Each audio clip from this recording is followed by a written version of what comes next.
go check out and see what's going on, shall we?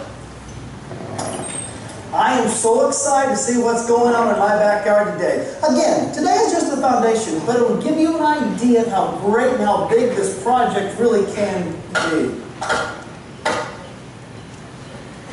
It's done. It's done. We are here with Dan the Builder. Handy Dan Dodson. Dan the Builder. Handy Dan. Handy Dan. Dan, even though you had $3,000 in 30 days to build the fort, you actually built the fort in 1 day. And listen, like I was telling you, I misunderstood. I thought the 330 stood for 3 hours and $30, you know. But under those circumstances, I think I built a pretty good fort here, you know. And actually had enough left over that I got me some Taco Bell and a Gatorade. Good for you, Dan. And I see with the time that you had, you went ahead and you built a little fence here, huh? Well, yeah, I thought you might have some ponies or something. Ponies? No, Dan, we don't have any ponies. Okay, wait. I can fix that. I was thinking about putting a gate there anyway. But hey, how about this fort, right? I mean, with the time allotted and the money, I think I did a pretty good job for you kiddos. I think they're going to enjoy it. I actually built them a little reading nook right here, you know, in case they want to read their Henry Potter books and whatnot. I can fix that. Alrighty, Dan. Handy Dan. It seems like you got the slide, but you've added something to it. Yeah, I created these. I call them slide stoppers. You slide stoppers? Yeah, well, if you have a hefty kid or two, that stops them from, you know, hitting the fence you made right there. Yeah, you don't want to break a pinky or something. That is very medieval, Dan. Well, that's just general physics. Alright, that's good. Well, it seems to... I can fix that. Okay. That's great. Well, here's something positive. You have built a climbing rock wall. Yeah. And those are real rocks there, Dan? Nothing but the best, Mark. It's calm. Alright, I'm just going to climb on up here and test it out up there, alright? Oh, permission to board, El Capitan. Here we go.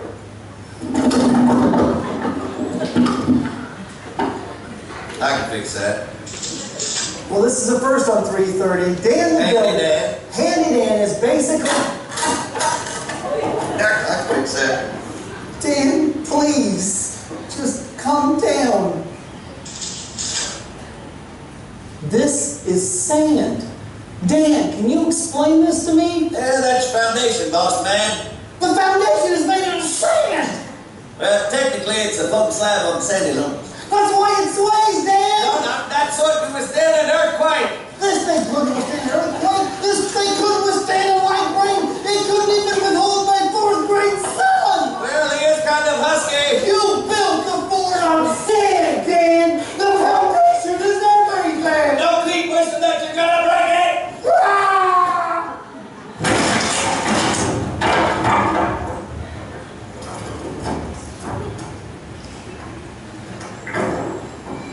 I can fix that.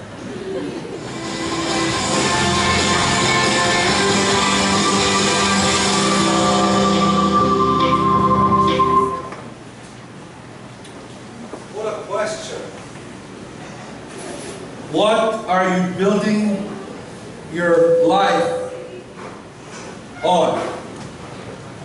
Anong klaseng pundasyon daw po ang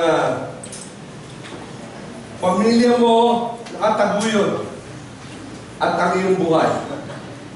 What kind of foundation have you built your family on? This morning is our first service on a season for the family.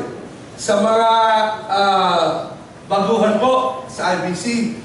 For the next 2 months, dalawang buwan, for the next 2 months, you will be hearing message after message after message on marriage and family. This is our most anticipated, most waited for, most watched video streams in our church for the whole year. So I ask you to those of you who will not be able to hang on today for our stream, dahil baka kinain yung bandwidth natin, you can catch us on the IBC Mandaluyong YouTube channel.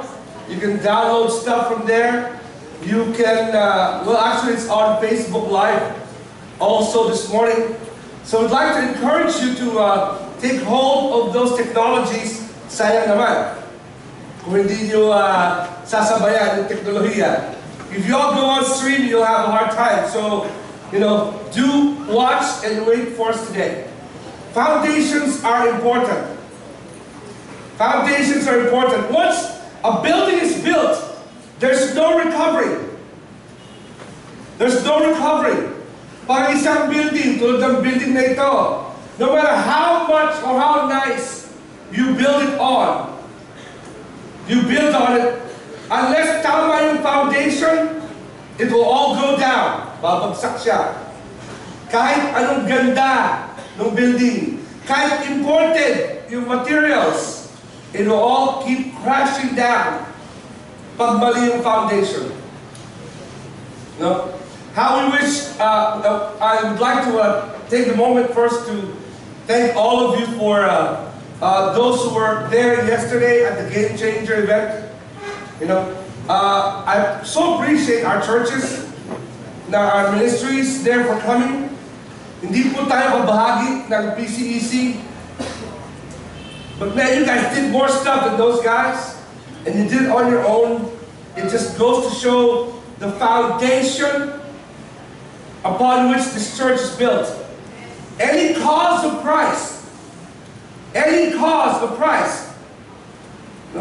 we would like to support and be a part of. Okay? And if you were there, you saw a lot of things. You saw challenges, programs on how to build, impact people with sports. You heard testimonies of people who were there. Some of you were even able to catch, I hope you did, the testimony of Senator Manny Pacquiao.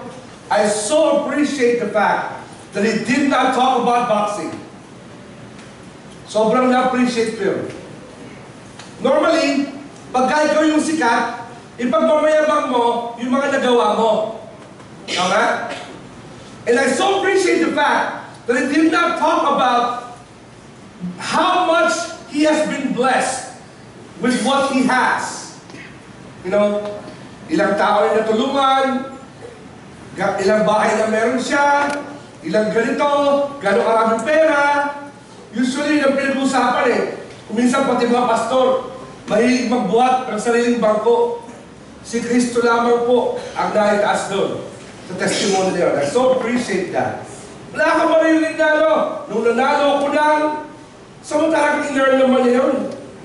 Sipag, hirap, dugo at pawis at tiyaga para manala isang boxing. You train your entire life. Unprecedented, not even Muhammad Ali was able to accomplish what he has. You did not hear that one time. It was just all about Jesus. What Jesus had done. I so appreciate that. Yung katabi akong seminary professor, sabi ko kanya, pare, buti pa to mas tama pa ata ito kaysa sa ibang professor na kilala natin. Sabi niya, oo nga The guy's legit. Appreciate that. If you missed that, I don't have a video. Bakit Pastor? Hindi po kasi, again, sa ating yun. May mga nag-record po sa inyo, pag nakita ko, share ko na lang. Okay? So much stuff went on. I really so appreciate that, you guys, for being so game and being a part of it. Okay? To those of you na nainitan, laki ng problema natin kasi dami natin, praise the Lord. Amen? Amen. That's what we do. We'll just have to do something. Buy an air conditioner. We begin to sa likod. I don't know what to do, but we'll do it. We'll do what we need to do. But most of all, we're here to honor the Lord. Today is our first message. And if you remember the video, ganda it says foundation. What a question. Foundations. Nung nirenovate po yung ating church, I remember sila Engineer Marut asked me, Kasi talagang totally renovated to loob eh. No? Dati kasi yung church natin dito sa loob, nilawakan na gano'n, binento ka. Sana, Pastor! May kopya ka ba ng plans? This is like almost a 40-year-old building. Wala na po akong kopya ng plans ng church. Do you remember gaano kalaki yung foundation ng mga poste na yan? Sabi ko, Tito, I don't remember. Pero, do you remember how big I was nung ako po ay about 9 or 10 years old? Sabi niya ba, oo. Tito, nagsuswimming kami sa mga foundation. Sabi niya, ay malalim. Mandaluyong is almost practically an earthquake-proof city. Ano ba yun? So sa mga taga-Mandaluyong, praise the Lord, nandito kayo. Kahit anong ganda ng bahay niyo sa Valle Verde, kung sa nakatira yung mga in-laws ko dati, ang fault line dumadaan sa Valle Verde. Sabi ko, sa Mandaluyong na lang ako. Dahil ang Mandaluyong ay naka-build on adobe. Ang adobe po, on its own, hindi siya kasing tigas, pero pag nagsama-sama habang iniyuyuga at dinudurog, dumidikit at nagiging solid. Foundations. Foundations. Building lasting foundations in your home. Sa mga mag-aasawa, this is you. Sa mga mag-aasawa, take hard notes. You better make sure, singles, na yung candidate mo sa mga asawa is as dedicated as you in building a strong foundation for your home. Kung hindi yan kasing buong puso na dedicated about building a foundation, iwan mo na lang siya sa kapugihan niya. Ang pogi, 2.5. Okay? 2.5. Dami yan! Sabi ng tatay ko, ang pangit, may plastic surgery. Ang pangit ang ugali, walang repair. Na? Kahit iligtas ni Kristo yan, yung dating gawin nandun. If this pastoral staff will do what it needs to do for Jesus, it's only because it is very aware of how destructive, how terrible, how evil we are without the grace of Jesus Christ. Tama po yung testimony pa sa likod at ng misis ko. Kami po ay hindi mga anghel. Mahilig lang sa mga bad boys, yung mga asawa namin. Hindi po. Actually ngayon, under kami lahat. Lahat ng pastor staff dito, under lahat. Ilang Pastor Paul lang hindi. Kasi sabi niya sa Korea daw, talaga yung babae yung nauna. So technically, hindi siya under. Better make sure na dedicated po yung inyong candidate. Deuteronomy chapter 6 and Hosea chapter 6. I want to read Hosea first. Because God was making a pronouncement of judgment on Hosea. Can you give me a little bit more on my mic, please? 15 minutes later, gusto ako rin.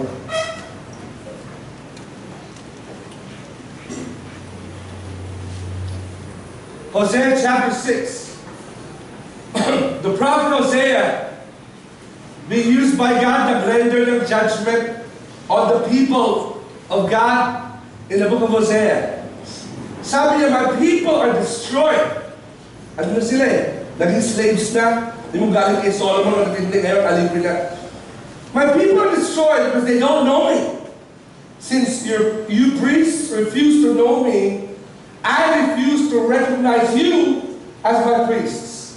Since you have forgotten the laws of your God, I will forget.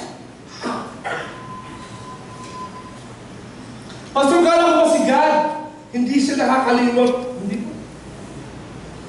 Kala ko ba He's unchanging? He's unchanging. But do you remember how God forgot about your sin? Sabi ng Bible, I've taken your sin and casted it away on the forgetfulness. Ibig sabihin sadyang kinalimutan.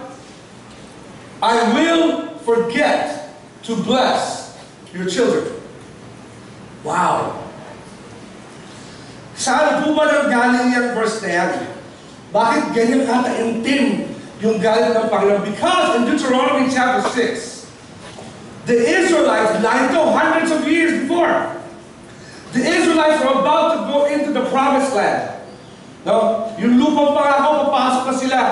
And because they were going into the promised land, God said, oh, baka makalimutan niyo ako, ha? So dahil doon, no, alalahanin nito. Ito yung buong Deuteronomy 6 is a preparation for a blessing. Alam niyo, isang naintindihan ko pinakamabilis tayo makalimot sa Panginoon pag maraming blessing. No? Hindi po sa pagtangis at sa problema. We forget God at the times of blessings. That's when we forget Him the most. No? Pag umaapa, pag bagong promote, pag may laman ng wallet, pag ang dami, ang daling kalimutan si Lord. In fact, sweldo last weekend, this weekend, marami sa inyo na bagbakbakan. Grabe yung traffic Friday, tanghali pa lang. Hindi ka na makausad. Bakit? No? Nag-sale. Mega Mall, SNR, lahat nag-sale. Traffic. I know people na nakapila sa SNR, Price Club, 4 in the morning.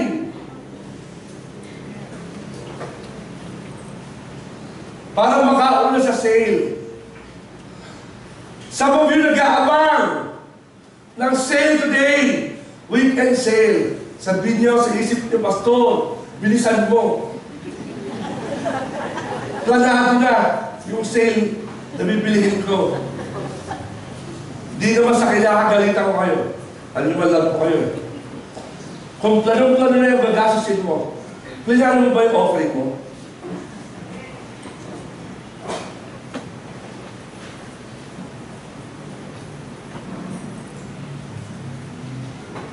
Ilan sa inyo dito ng plano at 4 a.m.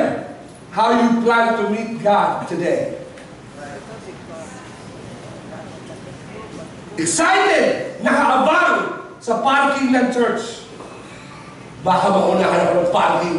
Kailangan ko. Crowded sa church today. Diba sa inyo, naagaw na sila, tatakbo pa rin. Hindi makaget over. Sila na sila magahan yun. Yung mga nasa harapan, sabay-sabay tayo sabihin natin. Ganito ha, kabilang tatlo. Hehehehe. 1, 2, 3. Hindi po totoo na ang malapit sa balon ang nauuna sa tubig. Sa IBC, ang malapit sa balon na lalamigan. Tama ba? Ito kasi yung mga bagong aircon eh. Yung mga aircon ni Hitler yun, saka ni MacArthur, saka ni ito yung itsura. Tama? Sabi niyo ba, bibili ko bagong pastor para susunod, yung sa likod. Hindi na rin sa harapan. Diba, naka-jacket kami lahat. Ako lang ako walang aircon dito, bawal. Bawal. How many of us do that? Prepare. When you came into church, you prepared your heart. God, I'm here. It's your house. I want to hear from you. How many of you prepared your kids? When they go through hard stuff, you prepare your kids. That's what they were sa time nito. Bakit, Pastor? Nakalimut ang Israel so in Hosea, no? Nagkaparusahan. Kasi in Deuteronomy chapter 6 verse 4, notice what it says. Listen. Wow, what a statement. Si God, woo! Listen. Listen, O Israel. The Lord is our God. The Lord alone. Sa traditional verses, the Lord is one. The Lord alone, verse 5. Look at verse 5 with me. I want you to understand what it says. And you must love the Lord your God with all your heart, all your soul, and all your strength. In the Hebrew tradition that eventually became called the Shema. Shema is yung mga tatay.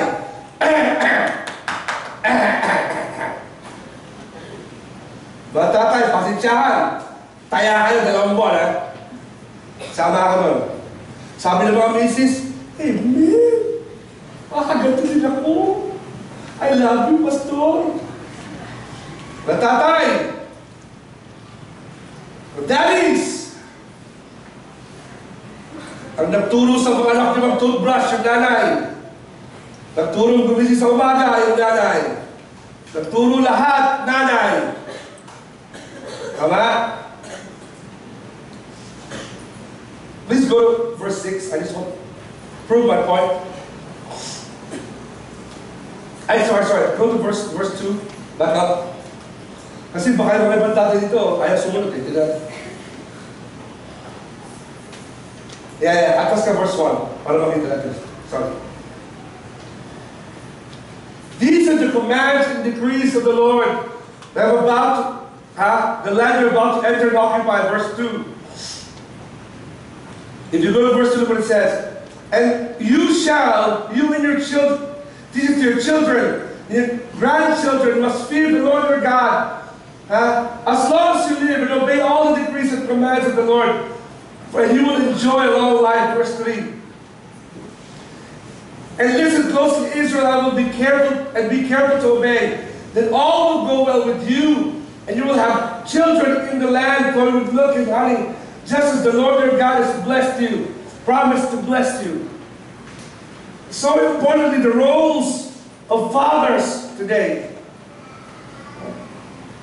So important, the roles of fathers today. It teaches us what we're supposed to do as family. Foundations of the home. Totoong foundations, bakit Pastor? Because our families are only as stable as the foundations we build them on. Ang ating pong mga pamilya ay sintibay-laan ng pundasyon kung saan natin ito itinaguyod. Tatays, tayo yun. Feeling natin palagi, I am the head of my home. We pound our chest like a gorilla.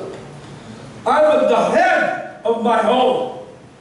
I'm the leader of my house. Then by all means lead. Stop talking. Start leading. Problema sa ating mga tatay, kilang tayo sa 2 bagay. Kadalasan, sa pastor, sa paglabas ng pera, para pasikat, dahil pinaghirapan mo to, pamumumuta ko kayo mga anak ko. Chin, chin, chin, chin. Tama? Pangalawa, dapa, papaluin na kita.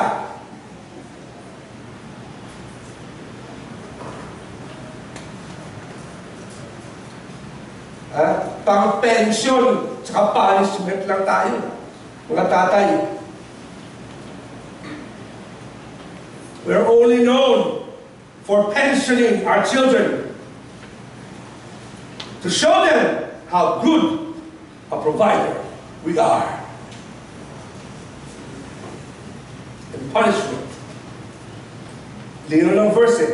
Rules natin. How do we lay a foundation, Pastor? How do we lay a foundation? Ano ba yung sinasabi ng Pastor?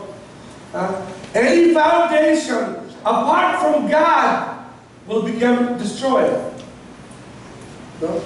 Let's understand foundation. Let me show you 2 things based on what the Bible says are foundations of a lifetime. Sabi ng Deuteronomy chapter 6 verse 4, God alone. What do we mean by foundations, Pastor?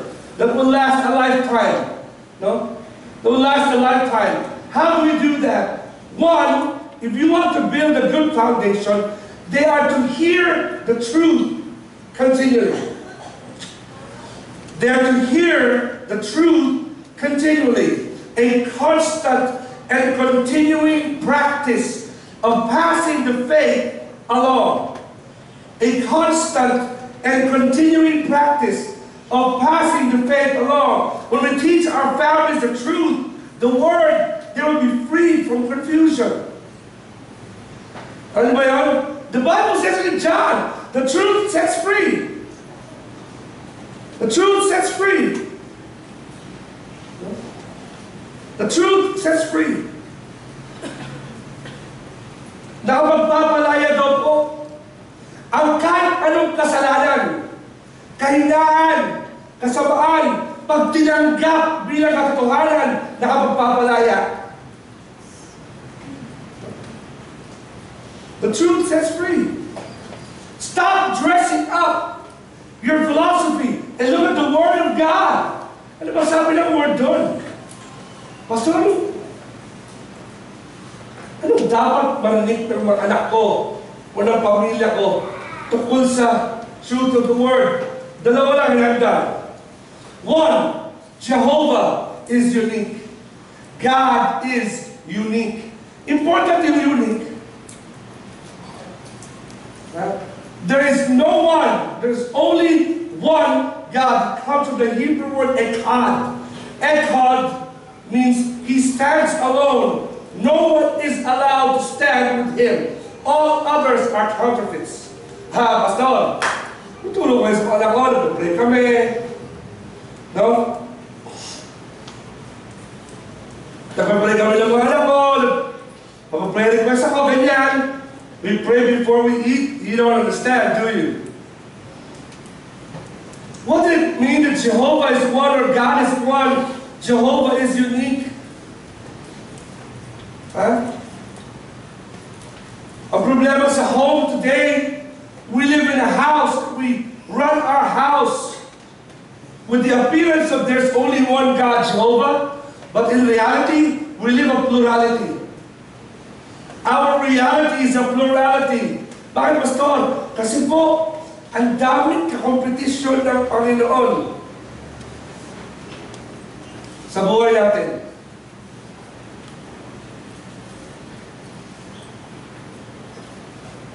Daming kakompetisyon ng Panginoon sa buhay natin.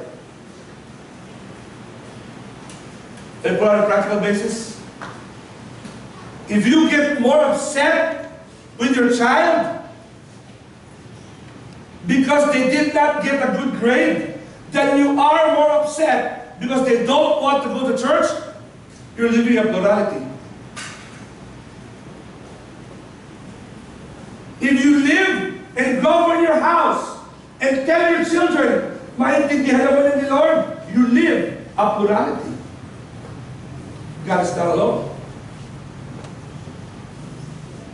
If you tell your child to be a doctor, lawyer, or whatever, before you tell them, hindi mo ang kalooban ng Panginoon, you live a plurality.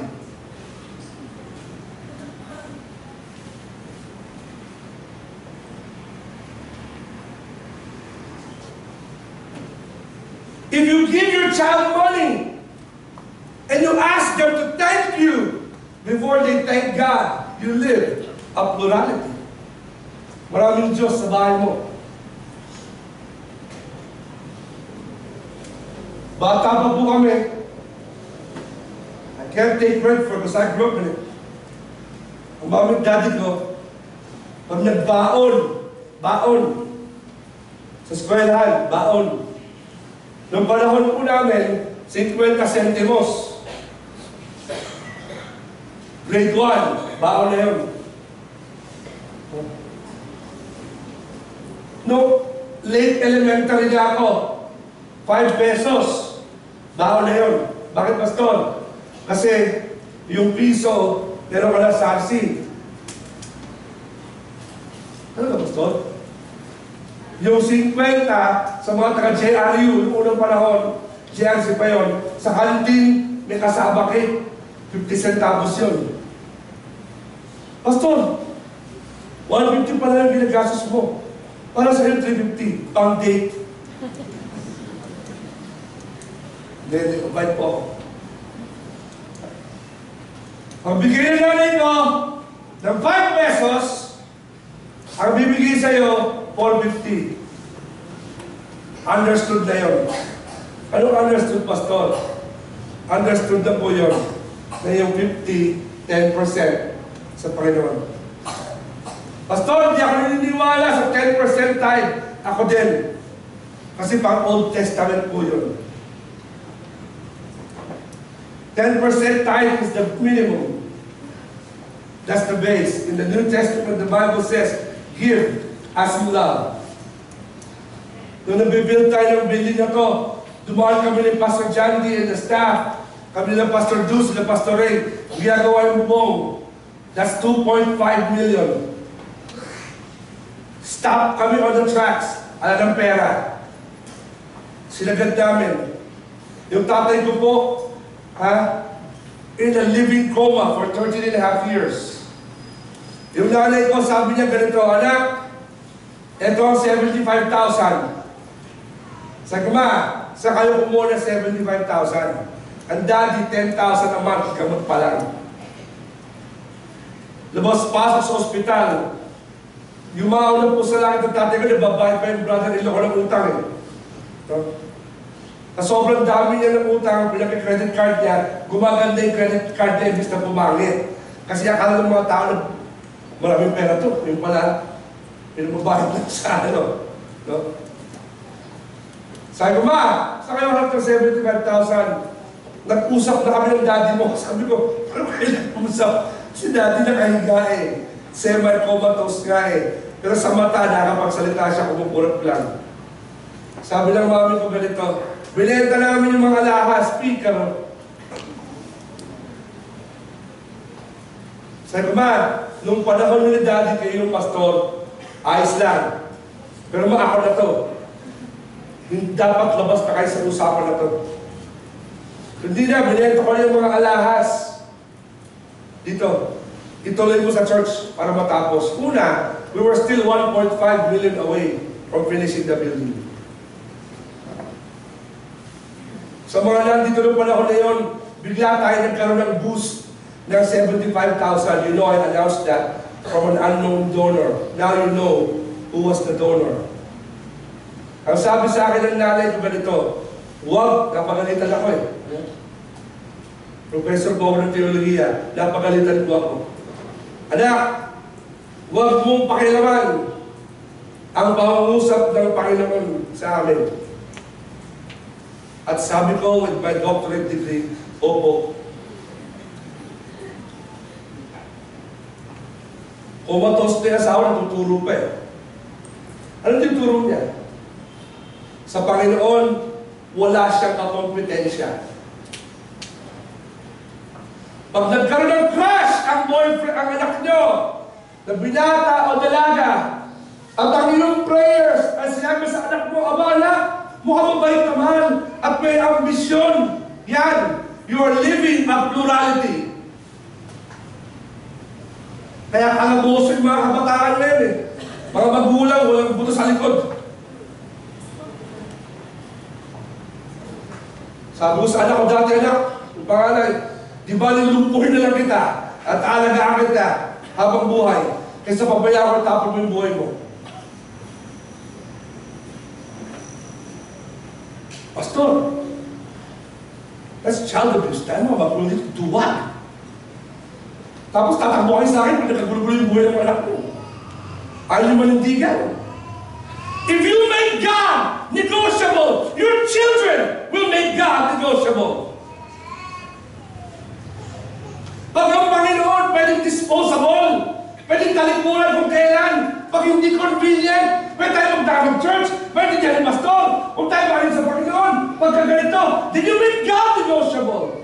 Pag ang Panginoon pwedeng i-negotiate, tulad ng pera, tulad ng oras, tulad kahit ano, your children will live negotiable. Hindi mabahay na yan? Legal ng Panginoon sa akin yan? Grabe. Hindi mo marapat dapat sa babae ganyan.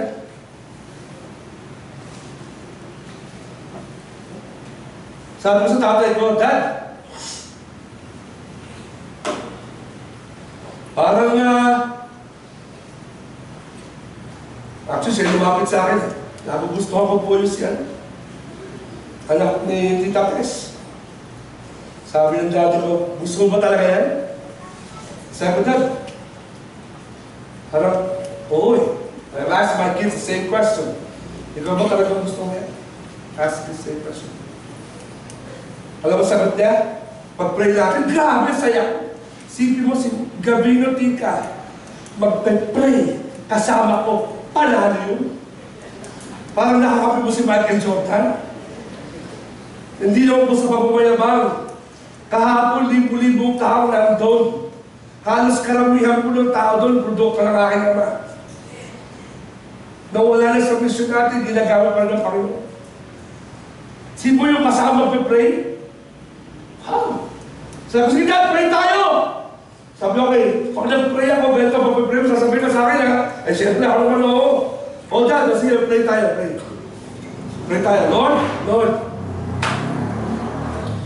para po nagugustuhan ko po si Marisa. Para po nagugustuhan ko si Marisa.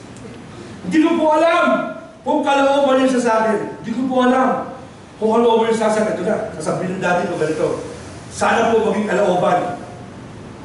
Hala ko ng prayer. So hinihintay ko na. May background music na akong dumadating eh. In bonus file. I was waiting for that moment, you know. Sabi, okay, sunod ka lang ako po.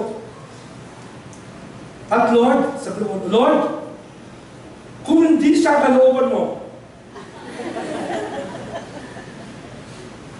gusto ko sabihin, ano mo pinasasabi mo?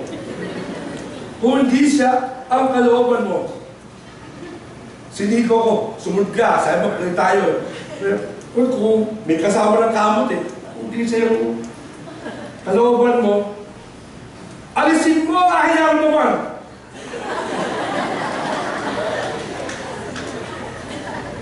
Yung sabi, niloloko ko nito eh. Alisin mo, ayaw naman. Dad, ba't aalisin na kagad? Di pa nag-umpisa, aalisin natin. He made me follow that prayer. And he said, son, you follow that prayer, and you will find the will of God. Buti lang, hindi ko sinunod yung prayer, pinikot ko na lang. Kailangan ko sa bus, nagubad ako, sigaw. Pray! Pray! Tapos. Nalaman ko naman, katawan ko lang habol eh. After 6 children, tanggap ko na po yun. Sabi ng Panginoon sa Israel, if you want to build a foundation for your family, then a relationship with me is a non-negotiable. Ako lang ang pwedeng Diyos sa buhay mo. Ako lang. No competition. No one comes close. No one comes near it. I decide everything because only God is unique. Echad. No one stands with me. Sabi ng Panginoon. Kasi pag maraming blessing, maraming pwedeng umantay sa Panginoon, sa kaisipan natin. Tama po ba? Pero pag dumaan tayo sa hirap, kakain ka ng hopya, magpe-pray ka pa. Tama? Sa mga magulang, pag dumaan tayo sa pagtangis, no? We ask our kids to pray just in case sabay yung sa atin. No? Tama? Yeah, we do. We've done that. Alam? Pag-pray na naman yung ano.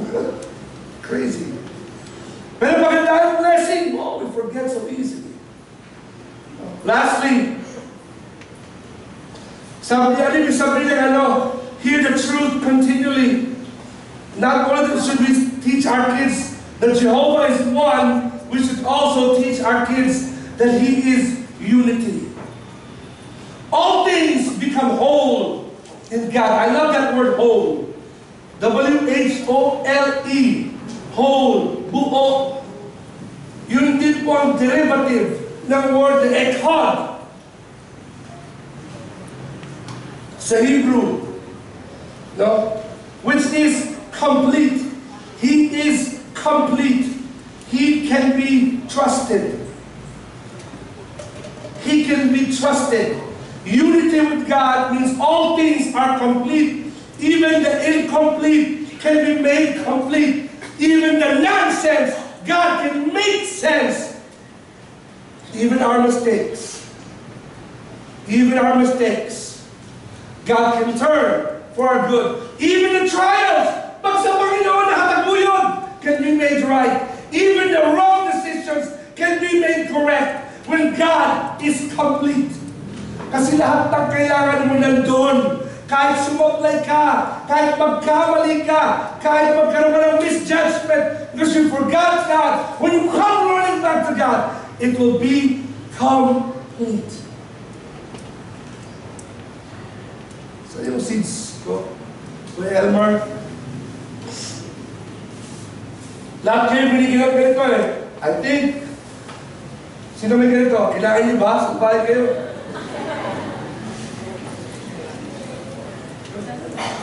Ano po ito, Pastor? Who knows what this is? Sabi ng mga hindi nag-aral ng science, ang Pastor Igor, absent siya ng araw na yun. Ano pong seed ito? Sabi ko, Pastor, parang santol. Ay, naku, kung atis pa, baka buhayin pa ako. Ano? Sunflower. Sunflower seeds. Huwag mo kainin sa preaching yan. Mamaya na.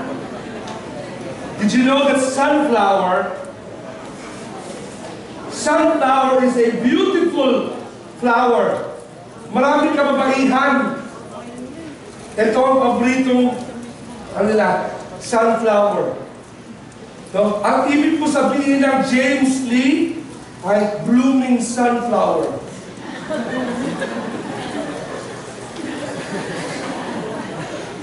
Sabi ng professor ko sa psychology, introduce yourself.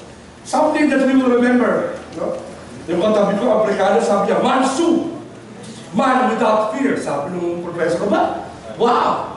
Man, we won't forget that. Every time I call your name, here that you're a man without fear. He's the one before them, summer. Wow! It makes of a beautiful sunny day, no? Eh ako na. Iborin po yung sa akin. Wala akong maisip. No? Sabi ko, my name is James. In the Philippines, it means blooming flower. Sabi ng professor ko, really?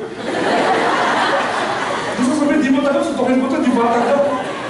Wala anuhan. Ano eh. Sunflower! The sunflowers are not only beautiful, meron din sunflower oil. Did you know that? One of the healthiest oils. No? Sunflower.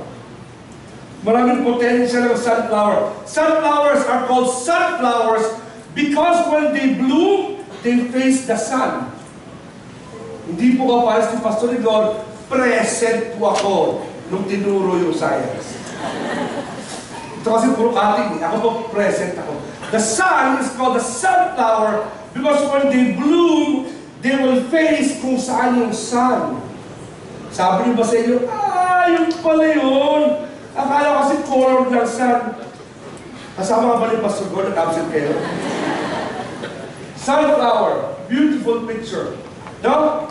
Para mga anak natin, pag dumaan sa problema, we want them to face the sun.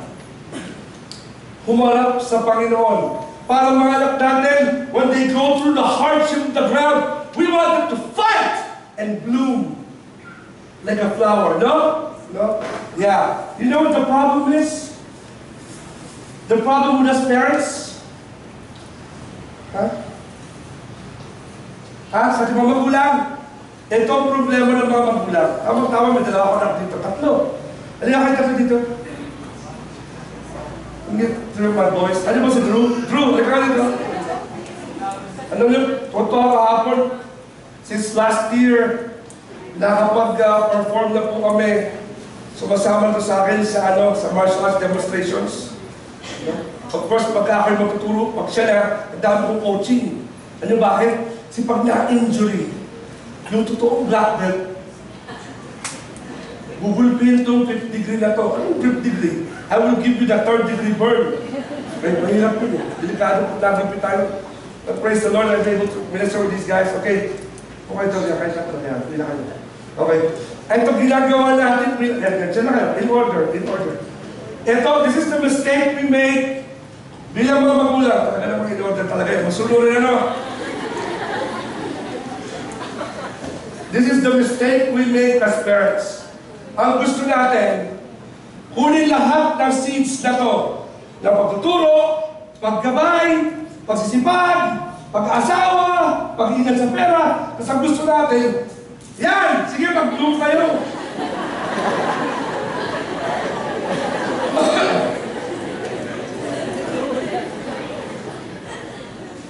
Tama? Tama ba? Tama?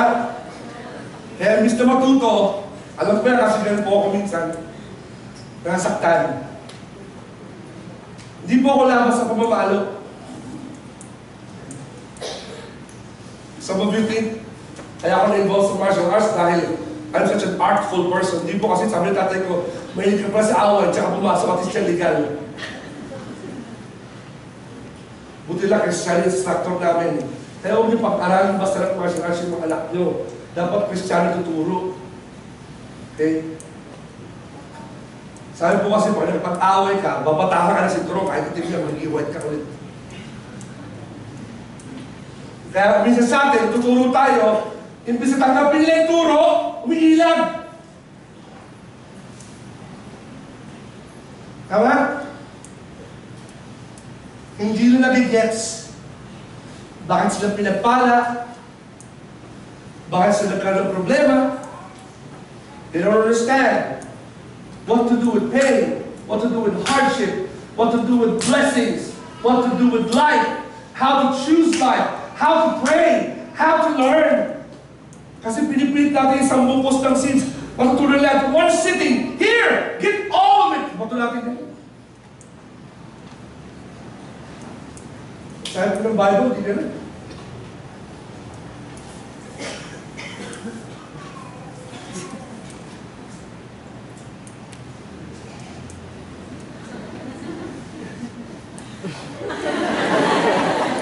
You see it? Nakita nyo? Nakita nyo reaction?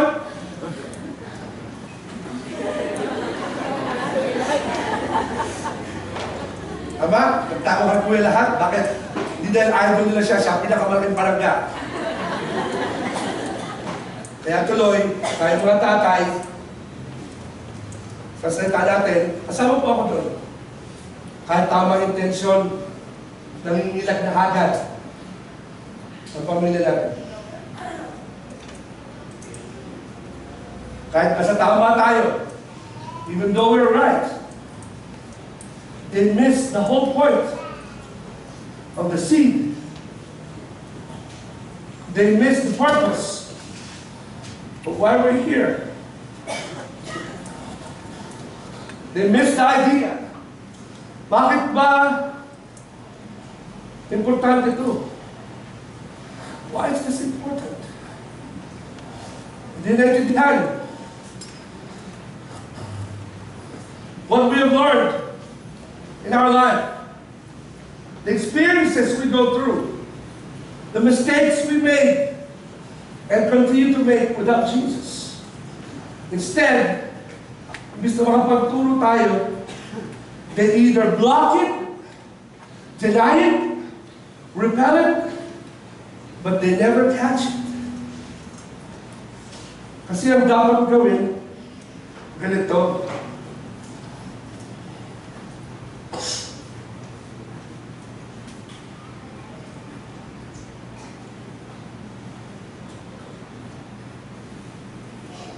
Every time, every moment, every experience, every blessing, every hardship, every mistake, every wrongdoing, every single time.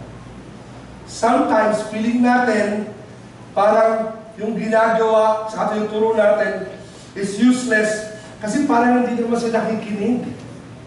Di ba? Parang wala lang. Tinuwagan nila, paparamihin na sila, oh. Mga sakit itong mga batang to, eh. Marami ko ikaw, wala. Dahil itong maliit na to, kailangan ng prayer na ito. Para sa mga linuwag din lang ito, eh. Ha? Pero mga kapatid, tsaga lang ng tsaga. One day, biyaya ng Panginoon. Yes, guys. Biyaya ng Panginoon. Tutubo yan. Lalabas sa lupa. They're going to break out the ground. And they're going to come up. Mas mauna yan! No? Mauna yan! While the seed is germinating, they're going to endure hardship. There are other plants that will pull them down. They will make mistakes sa buhay nila.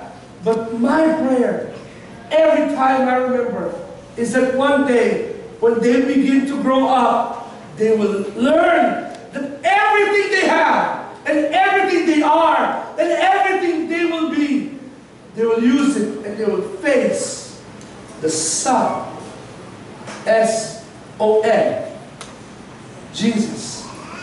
And they will say to God, God, ito po ako, gusto kong maging ganito para sa iyo. Kaya kalaboso po ang bansa natin. Dahil Christian, dapat lahat. May tayo tubo.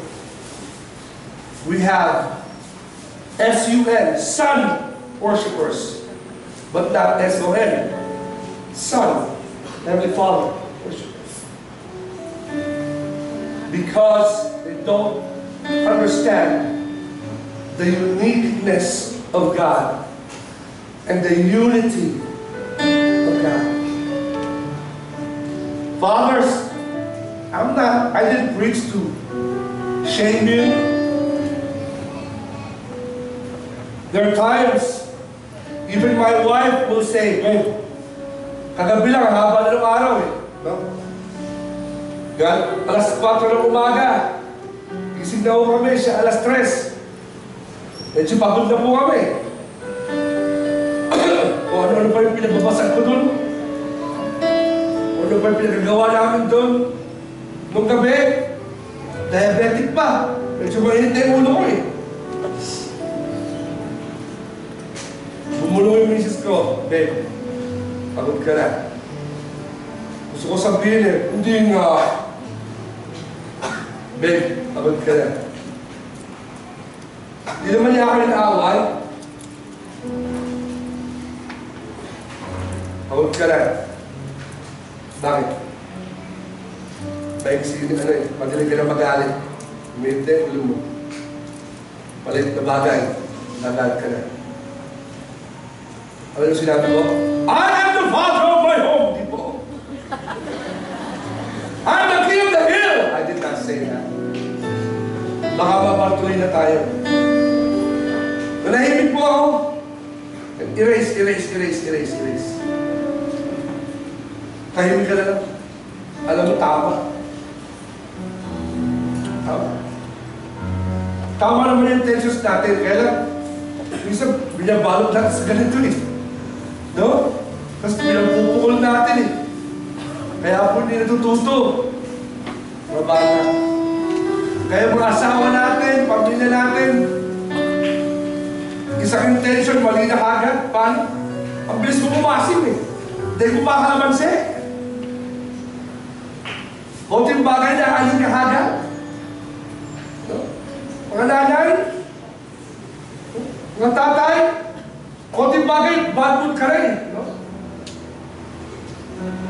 Some of us should say this morning, Lord, grabe, napakasumpungin ko po. Sorry po. Sana po yung sumpong ko makapunta sa sumpong na gumawa na mabuti. Magpala sa mga anak at pamilya ko. Pero sabi ko sir, ang tuwal natin magpala, bilis natin mag-inip. Kaya tuloy, ilag ng ilag yung mga pamilya natin. Day pa boxing here.